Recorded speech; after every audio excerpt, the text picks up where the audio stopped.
O Evangelho, como me foi revelado por Maria Valtorta, capítulo 388. Exortações a Judas Iscariotes, que irá a Betânia com Simão Zelotes. Eles devem ter prosseguido viagem naquela noite de luar e terão parado em alguma caverna por algumas horas, retomando depois o caminho ao romper do dia. Valtorta escreve a visão no dia 19 de fevereiro de 1946.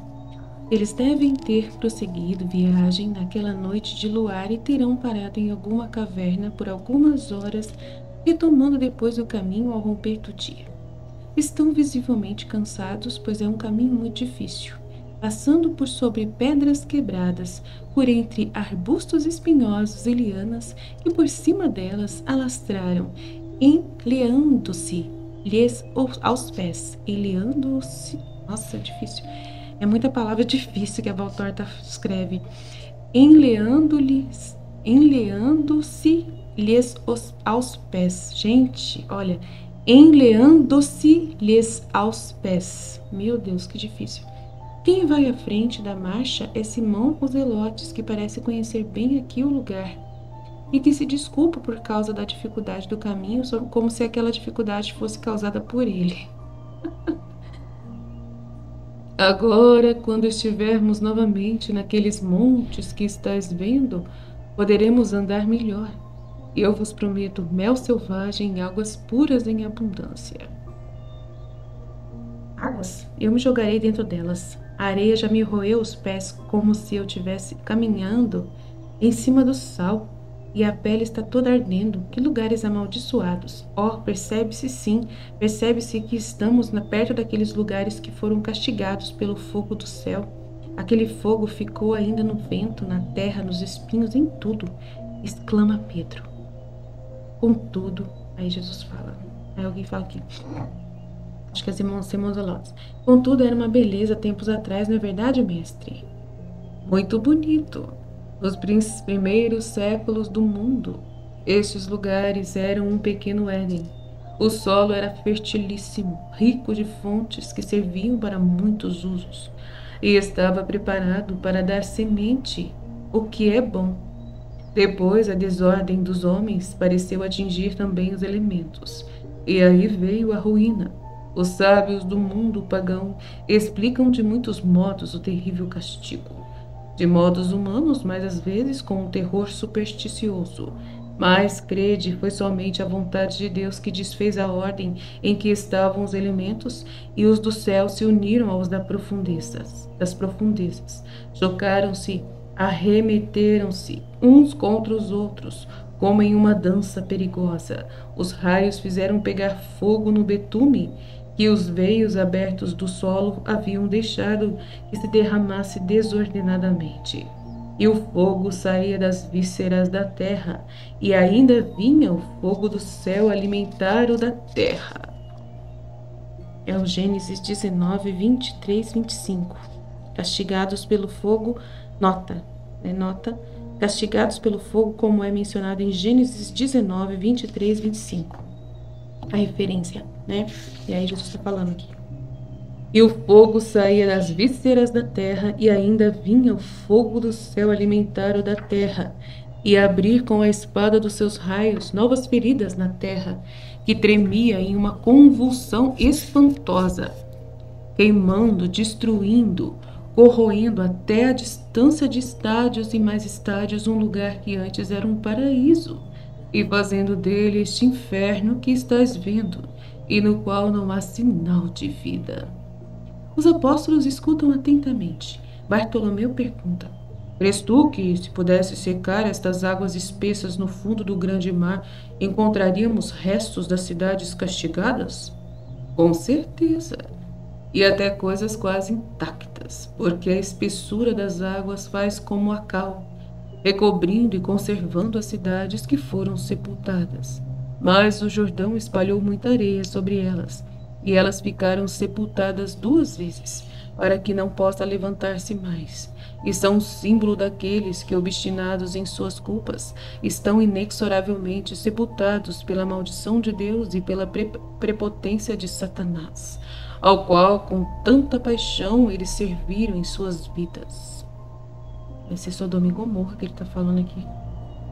E foi aqui que se refugiou Matatias, de João de Simão, o justo Asmoneu, que é uma glória com seus filhos de todo Israel. Foi aqui, por entre estes montes e desertos, foi aqui que ele reformou o povo e o exército, e Deus esteve com ele. Nossa, mas pelo menos para ele foi mais fácil, porque os assaduceus foram mais justos do que os fariseus para contigo. Ser mais justo que os fariseus é até fácil. É mais fácil ainda do que ferir-se com este espinho que se agarrou às minhas pernas. Olhai-o aqui, diz Pedro, que enquanto estava escutando não olhou para o chão e viu-se envolvido em uma moita de espinheiro que o fez sangrar nas pernas.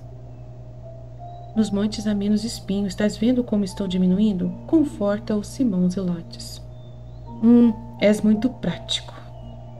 Por aqui eu vivi, proscrito e perseguido. Então. De fato, os pequenos montes vão se tornando verdes, um verde menos desagradável. Ainda que neles haja pouca sombra e sua vegetação seja baixa, mas em compensação ela exala um aroma muito bom e está coberta de flores como um tapete multicor. Abelhas e mais abelhas nela se saciam e de lá partem para as cavernas das quais os flancos dos montes estão cheios. E lá, por baixo das cortinas penduradas das eras e das madressilvas, vão depositar o mel em colmeias feitas pela natureza. E uma nota se refugiou, como é mencionada em 1 Macabeus 2:28. As outras alusões estão presentes em 1 Macabeus 2, referente aos assaduceus que ele falou aqui, que foram mais justos do que os fariseus para contigo, porque eles se refugiaram nesse lugar. Conforme 1 Macabeus 2:28, e as outras alusões estão em 1 Macabeus 2. Simão Zelotes vai a uma das cavernas e sai de lá com uns favos de mel dourado.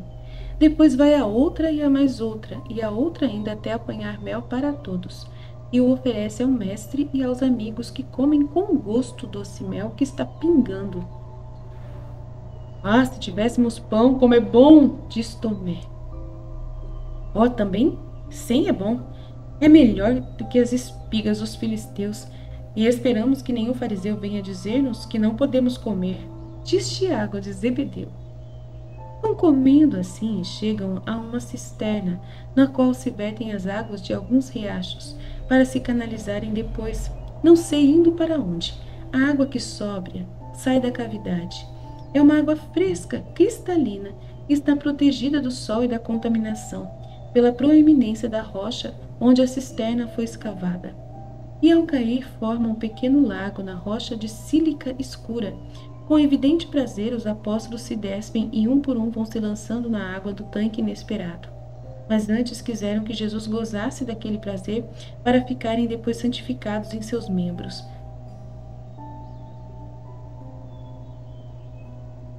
Retomam depois a marcha, tendo-se restaurado, ainda que agora tenha ficado mais esfomeados do que antes. E os mais esfomeados, além de comerem o mel, estão roendo raminhos de funcho selvagem e outras hastes comestíveis, cujos nomes eu não sei. A vista que se tem daqui é bonita, olhada desses planaltos, destes montes estranhos que parecem ter tido seus cumes decapitados pelo golpe de alguma espada. Partes de outros montes verdes e de planícies férteis podem ver-se ao sul, e até lá ao longe algum trecho do Mar Morto, que ao lado do Oriente é bem visível, com seus montes do outro lado e dos quais se desprende uma névoa leve, que se levanta do sudeste. Ao norte, quando ele aparece por entre as cristas dos montes, pode-se ver o verde longínquo da planície do Jordão e a oeste os montes altos da Judéia. O sol começa a esquentar e Pedro sentencia que aquelas nuvens sobre os montes de Moabe são sinal de calor forte. Agora vamos descer para o Vale do Cedron. É um vale sombroso. Diz Simão: Cedron? O que foi que aconteceu para estarmos assim, tão perto do Cedron? Sim, Simão de Jonas, o caminho estava áspero, mas como ele abreviou o nosso percurso, indo pelo vale que ele acompanha, logo estaremos em Jerusalém, explica Zelotes. E em Betânia. Eu deveria mandar algum de vocês a Betânia para dizer às irmãs que levem a Eglin para a casa da Nick. Ela me pediu muito isso. É um pedido justo, sendo viúva sem filhos, ela terá também seu santo amor, e a menina sem paz terá uma mãe verdadeiramente israelita, que a criará na antiga lei nossa e na minha. Eu também gostaria de ir. Seria um repouso de paz para um espírito amargurado. Na casa de Lázaro, o coração do Cristo só encontra amor. Mas é longa a viagem que pretendo fazer antes de Pentecostes.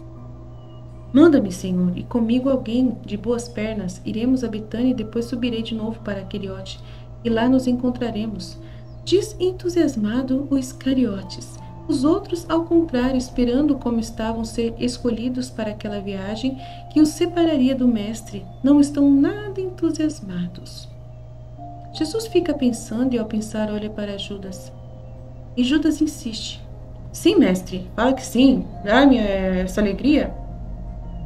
És o menos preparado de todos, ó Judas, para ires a Jerusalém. Por que, Senhor? Eu a conheço melhor do que qualquer outro. É justamente por isso. Jerusalém não é só conhecida por ti, mas ela penetra em ti mais do que em qualquer outro. Mestre, eu te dou minha palavra que não pararei em Jerusalém e por minha vontade não verei ninguém de Israel. Mas deixa-me ir, eu te esperarei em Queriote e não farás pressão para que me prestem honras humanas? Não, mestre, eu o prometo. Jesus continua a pensar. Por que, mestre, ficas hesitando tanto? Será que desconfias tanto de mim?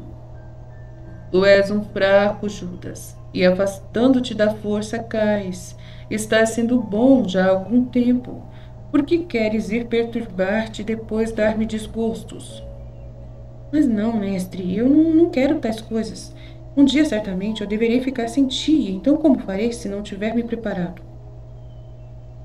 Judas tem razão, dizem muitos. Pois bem, vai com Tiago, meu irmão. Os outros respiram aliviados. Tiago suspira por ter que partir, mas docilmente diz: Sim, meu senhor, abençoa-nos e partiremos. Simão Zelotes fica com dó de Tiago e diz: Mestre, os pais de boa vontade se fazem substituir pelos seus filhos para dar-lhes uma alegria. Este eu tomei por filho, o Tiago, junto com o Judas Tadeu. O tempo passou, mas o meu pensamento continua o mesmo. Atende ao meu pedido, manda-me no lugar de Tiago com o Judas. Eu sou velho, mas sou resistente como um jovem, e Judas não precisará queixar-se de mim. Não é justo que tu te sacrifiques, afastando-te do mestre em meu lugar. Certamente tu sofres por não ficares com ele, diz Tiago de Alfeu.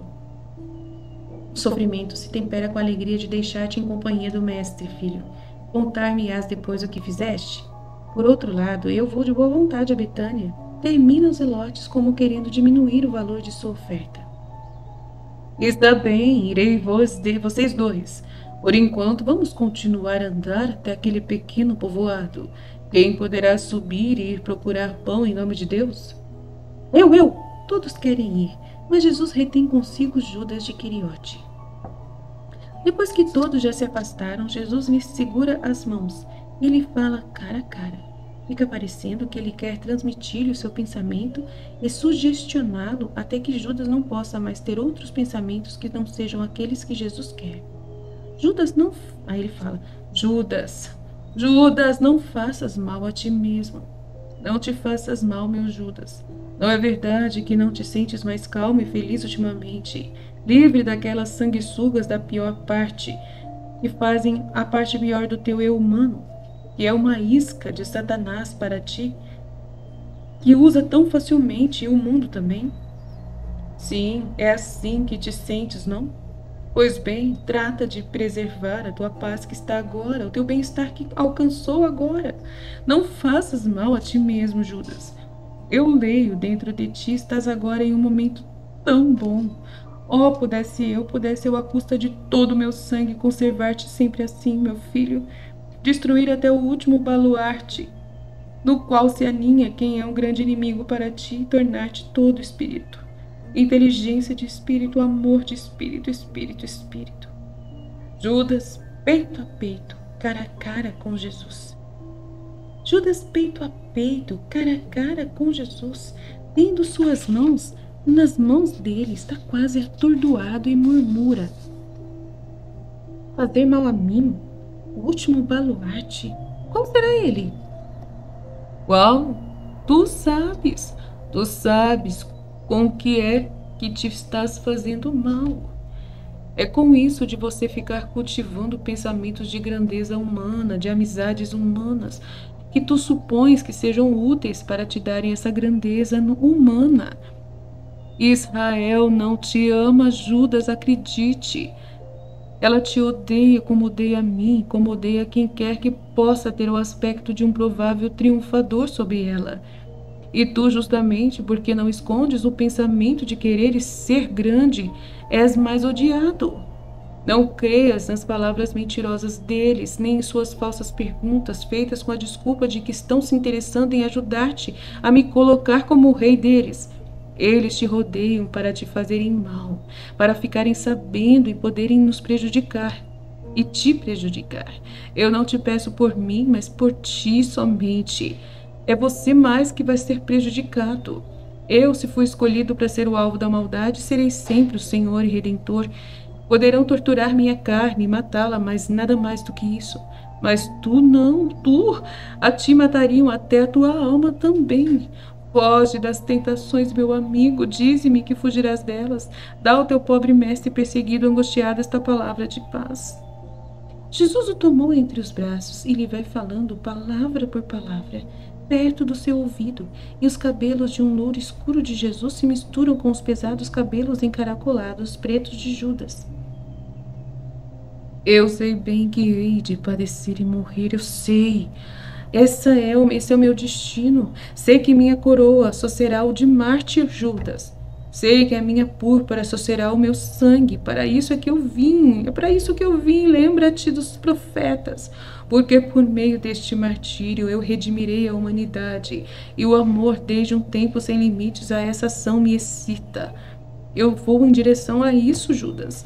Mas eu quereria que nenhum dos meus apóstolos se perdesse por nenhum motivo. Ouçam-me todos, queridos dos homens, porque neles está a imagem e semelhança do meu Pai. Ó a alma imortal que ele criou. Mas vós diletos.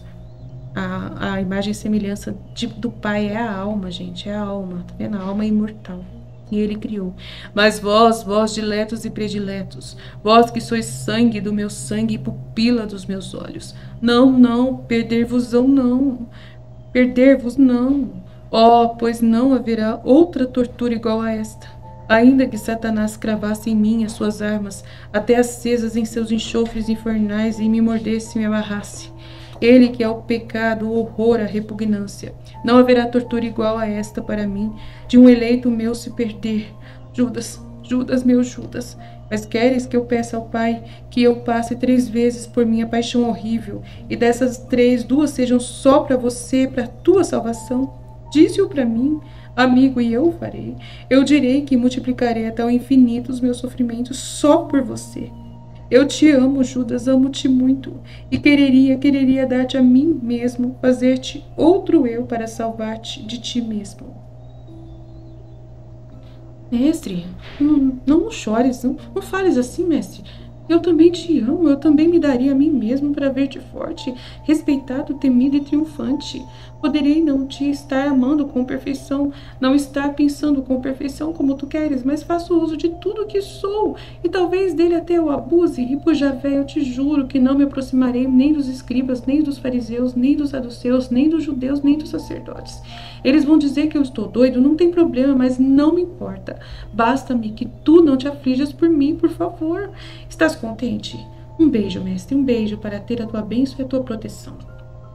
Eles se beijam e se separam enquanto os outros já estão voltando. de carreira pelas colinas abaixo, e agitando grandes fogaças e pequenos queijos frescos, assentam-se sobre a erva verde das beiras e repartem o alimento, contando como tiveram bom acolhimento, porque naquelas poucas casas há pessoas que conhecem os pastores discípulos e aceitam bem o Messias. Nós não dissemos que estava por aqui, senão, termina Tomé. Procuraremos passar por aqui algum dia. É preciso não se descuidar de ninguém. Responde Jesus. A refeição terminou. Jesus se levanta e abençoa os dois que vão para Betânia e o que não ficam esperando à tarde para se porem a caminho. Visto que o vale é sombreado e as águas são frescas, Jesus e os 10 que ficam estendem-se sobre a erva e ficam repousando à espera do pôr do sol, para depois tornarem a ir para a estrada, que vai para Engade e Massada, como ouvi dizer os que ficaram. E assim termina a visão Fiat.